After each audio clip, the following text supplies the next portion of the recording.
Count your memories, not your calories. I am here today to tell you just not about my story, but also about how the universe comes along, plays along to let you achieve what you have asked for. Trust me, it works. Do what you love what you do, has been my motto in life forever. Ask it, believe it, achieve it. Yeah, correct. Lines from the book, The Secrets, has been my Bible always. So, I would like to tell you a few things, a little story for how I started this. Married at the age of 18, you must be wondering who does that. I did that. It was my choice, and that's how it went on. I would run away doing workshops, bunking my college lectures, would call my mother from there and tell her, "Mom, you know what, I bunked my lecture today and I'm doing this workshop here because creativity has been in my blood, my mind, and it haunts me." I would tell her, "Please come up and pay if you want me back home." She would be mad at me. She's like, "Are you crazy? Where in Bombay are you right now?" And I would tell her, I would give her the address. I said, yeah, you come, and I have to get back home, you know. And when I would get back home, she would bring the roof down. One day I decided, let me show my mom my creativity, and decided to bake a cake from what I had learned in one of the workshops. You cannot imagine that cake. The most beautiful looking cake ever. Just until my dad took the first bite. And he looked at me and he said, "Wow, what a cake you've made. I don't think in my life I can ever have any more cakes after this." I was thrilled and jumping with joy. Just before I dived into the cake to grab a bite, I almost threw up. Instead of adding 2 teaspoons of baking soda, I added 2 tablespoons of baking soda. The cake had fluffed up to an extent that I tried making a 1-tier cake, it automatically became a 3-tier cake. It was that big and high. My mom told me, "Swetha, you're not going to get anywhere in your life. You know, these workshops don't work. You either choose to study or you choose a kitchen." I was wondering, what was that? Choose a kitchen or choose to study? What was it?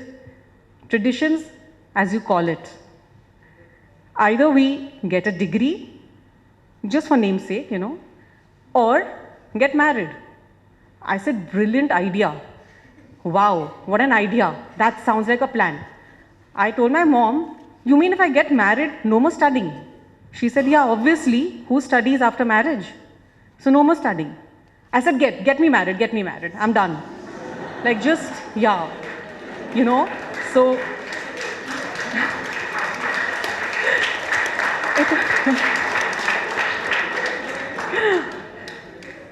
To skip from my studies, guys, I got married at the age of 18, you know, and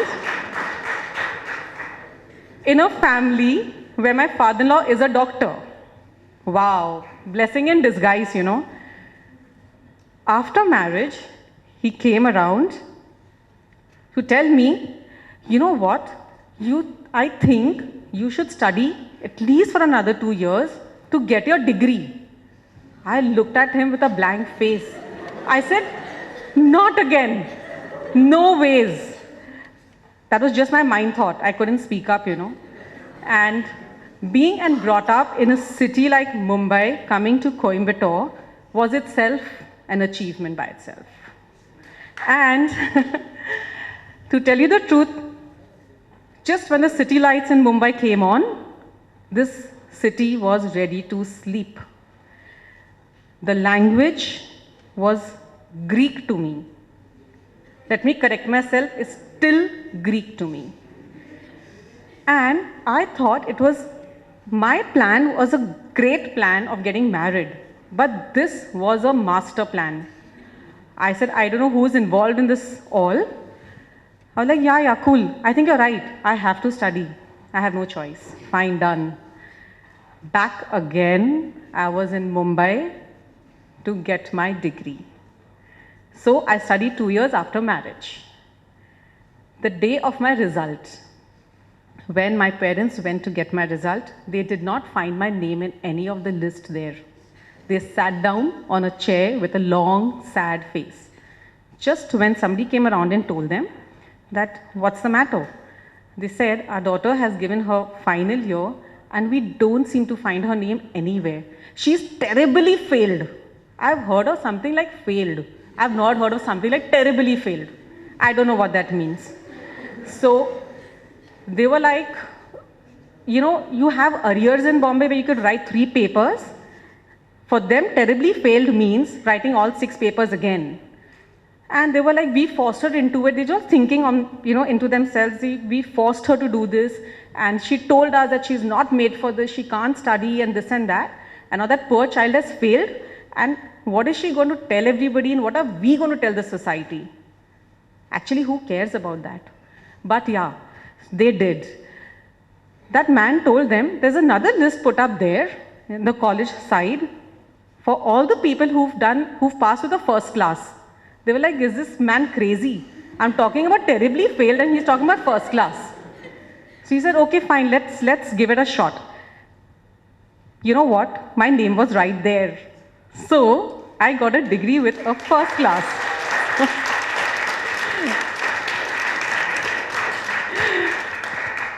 What I am trying to tell you here is, never underestimate yourself. Please, that's the last thing you should do. You can be oblivious to what's happening around you, but never be in oblivion to what's inside you. Here, I would tell you about the language disaster that I made after marriage. My house helper, just 5 days after marriage, came and asked me, in her language, something to do with a sari. I didn't understand what she was saying. I said, yeah, take it. It's fine, it's okay, go. And she was probably asking me something else. I understood something else. And pretty woman walking down the street, 2 days ahead of this, she comes in that sari home. I'm like, what is this? I thought she was asking me whether she could take the sari to iron. She meant, can I take the sari away? And you know what? It wasn't my sari. It was my mother-in-law's sari. I didn't know what to do. When my mother-in-law saw her in that sari, she looked at me, she looked at her.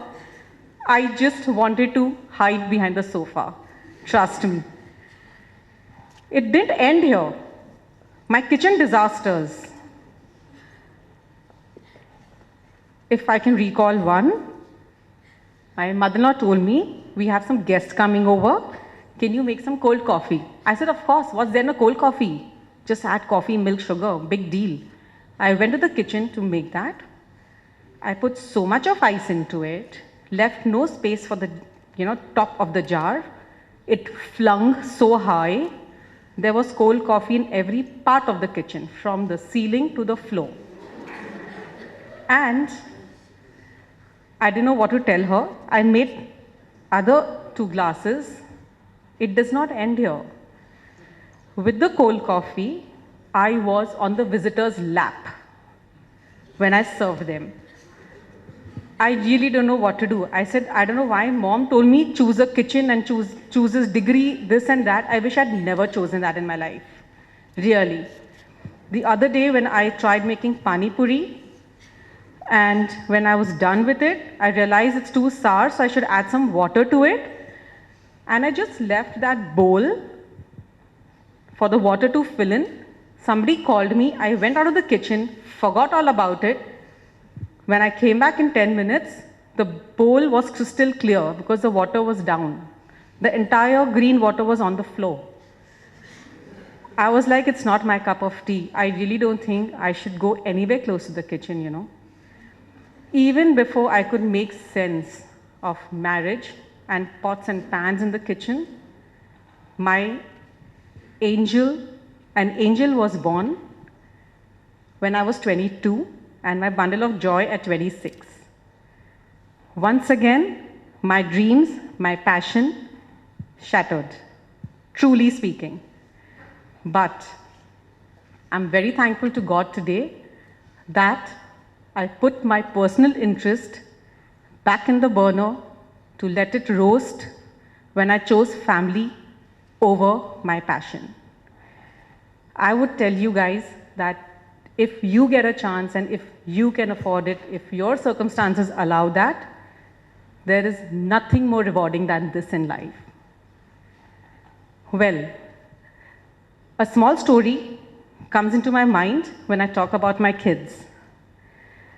Just when my kids were little, suddenly I heard some kind of a noise from somewhere. I ran to the kitchen and do you know what I see? My children throwing fruits at each other. I was shocked. I said, I've never seen or I've never done something so funny.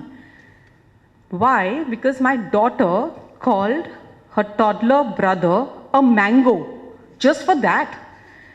And he told me, it's the worst thing anybody can call anybody is a mango. She does not know she's a strawberry. And they just went on. All the damn fruits came out from the kitchen, from the fridge, and it was all over the place into each other. I was shocked. Can you imagine missing these little pleasures in life if you don't decide something in the right way? Is what I am trying to convey. I am so happy today that I put my passion on the side at that time in my life. The turning page was a turning point in my life. You would really wonder what that was. Well, I feel everybody sitting here in this room today is empowered. The only thing what we need to do is bring it to the surface, voice it loud to the universe. Trust me, it will all work right at the right time. I'm very sure about that. Try it and you'll know it. Here I was looking after children. I gave in those many number of my years looking after them because I was well aware of my responsibilities then, handling 2 children at that point of time. Handling 2 children. Here comes another little story where gathered all my guts again to bake. Okay? So, I was just measuring my ingredients when my son entered the world of my kitchen. Hang on, don't laugh, huh? This time, he turned the page. I was doing another recipe, the page turned. I mixed 2 recipes together. But wait, have you guys heard when 2 people get married from absolutely different communities, you know, like say an American and an Indian, the children born are beautiful. That gave birth to a fantastic brownie. I never looked back and I knew this is it. This is where I am going to be. This is what I am going to do. And it was just fortunately, it was an unfortunate disaster. But that's when my bakery was born.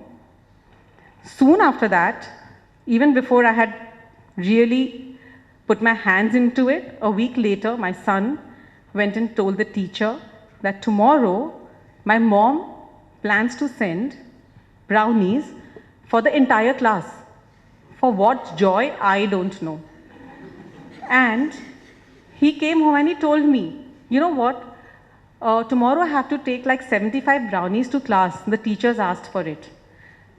I was like, but how does she know about my brownies? Of course, I told her, and I told her that you're going to send it tomorrow for all my friends.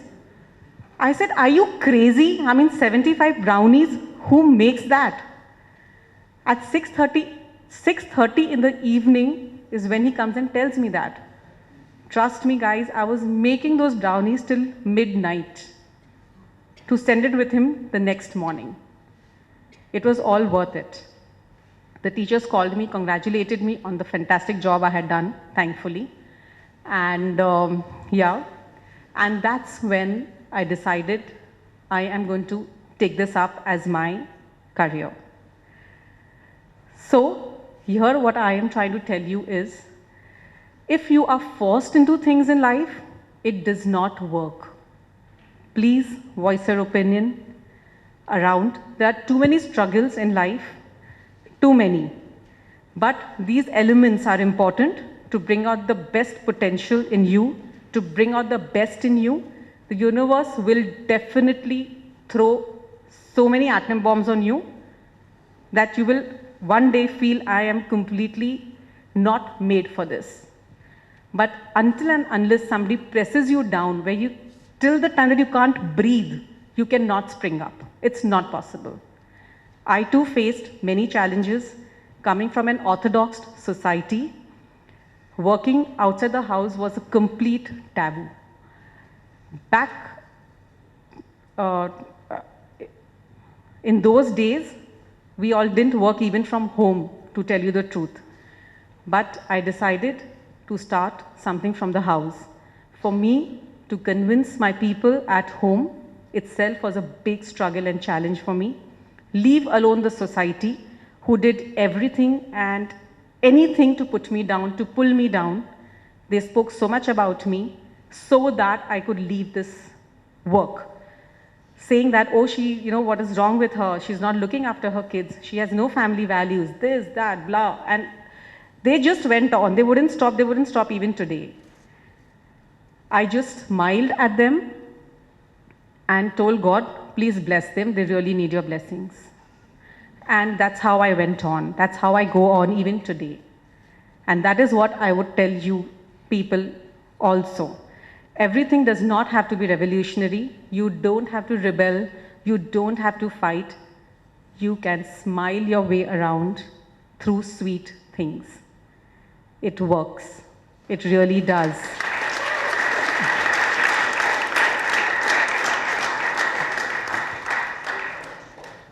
And here I am today with my startup called Brown Sugar. And once again, I was back to school. 6 years before this, I joined school again for my baker's degree. So, but this time it was because of my choice. And this time, I had to convince people in the house that I want to study, can I go? And I was back to Bombay because I had to stay there for like a couple of months till I could finish my course, and did a baker's degree with a 2nd ranking. So it's never too late in life to go back to school, to go back to college, to go back to what you want to do. All of you are still so very young that you can try your hands at anything and everything you want, and then decide. There's nothing like this is the best and that's the best. What you think is the best is actually the best.